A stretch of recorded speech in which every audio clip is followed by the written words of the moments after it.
diberikannya berbagai nikmat, antara lain nikmat sehat badan, sehat pikiran, sehingga dengannya dapat berkumpul di masjid yang dia cintai. Menanjid selalu merangkaikan liman salut, sama-sama rajulahkan kepada sang pemuda padang pasir yang bertintal Habibullah, yang berperkara Rasulullah, yakni Rasulullah sallallahu alaihi wasallam, dan kepada para sahabat beliau yang seiring bahu, seiring langkah memperjuangkan agama hak, yakni la ilaha illallah Muhammad Rasulullah sallallahu alaihi wasallam.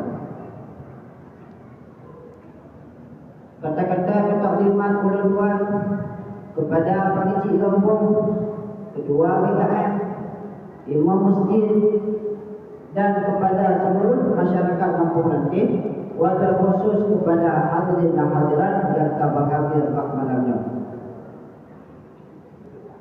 Bacuk mentang, izinkan ulun-ulan kena sampaikan bacuk tentang puasa.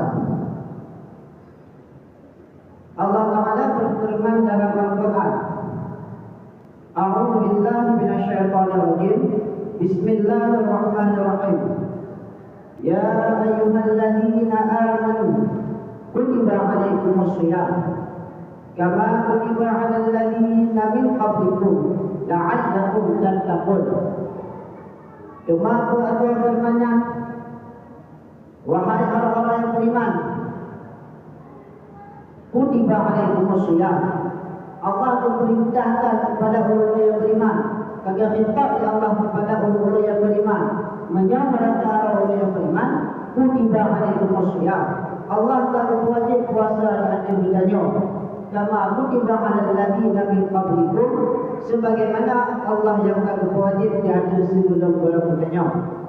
Keawal nilai Allah wajib pada nabi-nabi yang keawal, segala itu pada bidanya. La'allakum tattaqun, pastilah kalian itu orang yang bertakwa. Lafai la'alla ditambah pada firman Allah, berarti bermakna tawakal, tapi tak bermakna takwa. Pastilah kalian itu orang yang bertakwa. Masyarakat muslimin rahimahumullah. Dan Nabi Nabi dalam sebuah hadis, man